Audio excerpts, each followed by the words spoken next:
Hey guys, it's Katie from Shire Ranch. Today I am going to be making some elderberry syrup from Abby's Elderberries. It's their DIY kit and it is super easy to make and it is good, and we use it when we're not feeling super hot in the house, which has been the last week or so.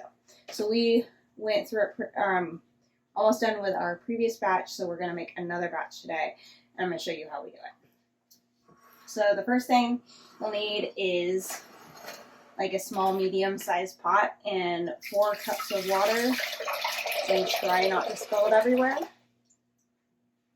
And then open this up and add in the contents of the bag. The directions are right on the back. It's very convenient. And make sure you get everything out. So then we're going to put it on the stove and turn it on, somewhere like between medium and high, and bring it to a boil so that it boils a little bit quicker. My dad taught me to put the lid on, bring it to a boil quicker.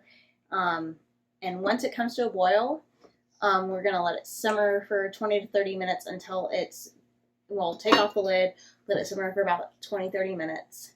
And then after it's reduced by about half is when we'll cut off the heat. But first, let's get it to a boil. Alright, so it came to a boil, and we're just going to turn down the heat so it can simmer.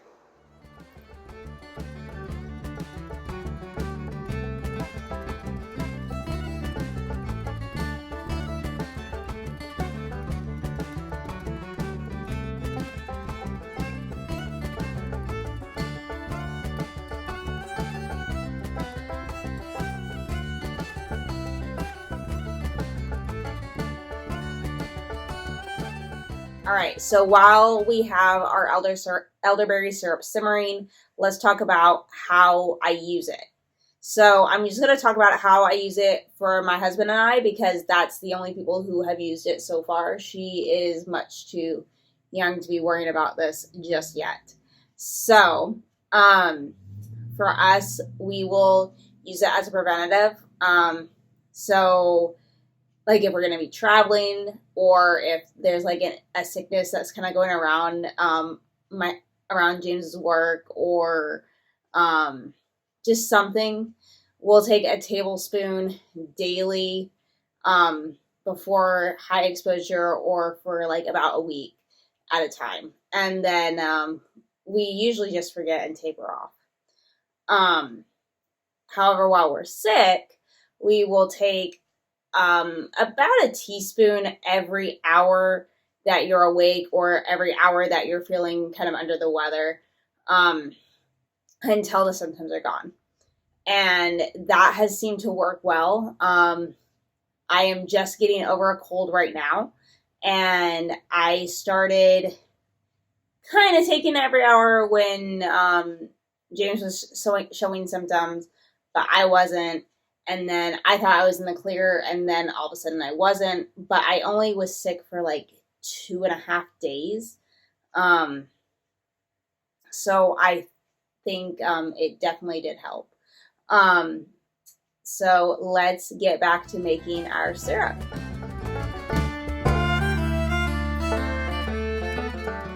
Alright, so I've let this simmer for about 30 minutes. It's about half way evaporated. So now we're gonna strain out all the solids. So I have this like super nice mesh strainer.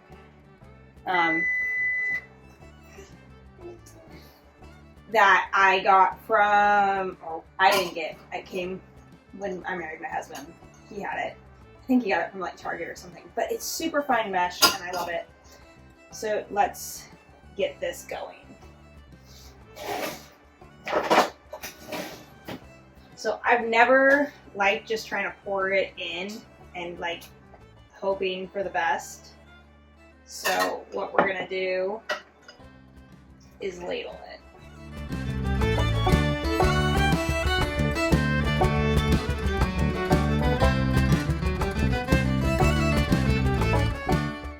one thing that would make this better is if the strainer were bigger.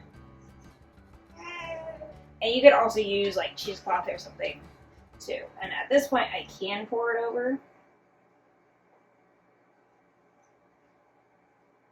I'm just gonna get the rest out. And I'm kind of pressing it down. Evelyn! Alright, so I have this strain. We're going to let it cool a little bit and kind of drip out any more that's in there. I pressed it all down to squeeze out as much as I could. We're going to let this cool for like 15 minutes or so, and then we're going to add our sweetener. This cooled and strained out, and we're going to add our sweetener. Our sweetener of choice this time is maple syrup. Mostly because I have a baby in the house and I don't want to sweeten with honey in case I decide that I want to give some to her, and maple syrup is safe for babies. So I'm going to add about 2 cups. You can add 1 to 2 cups. It's just for taste.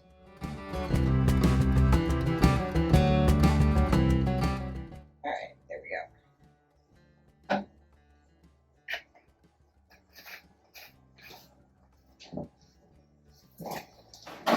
And then we stir it around.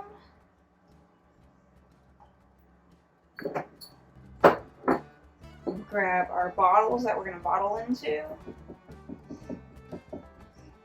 And a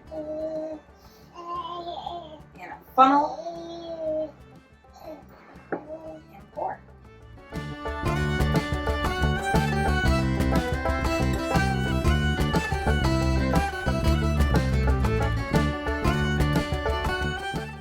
Alright, so I forgot to make an ending for this video when I was originally filming it, so here I am a few days later doing it. So that was how I made the elderberry syrup using the DIY kit from Abby's Elderberries. There's a link in the description below. It made about 1 quart of syrup, and I put that into these 2 swing top bottles, which I just got off of Amazon. I'll put a link in the description below for those 2. There's no like affiliate links or anything. No one sponsors us with these links. I just am telling you about this because I like these products. Also, these are stored in the refrigerator. They're not shelf stable, and we usually drink them within a few months. So, if you have any questions about how I made this syrup, leave them in the comments below. If you like this video, give it a thumbs up. And if you want to see more of what we do around our homestead, hit the subscribe button, and I will see you guys next time. Bye!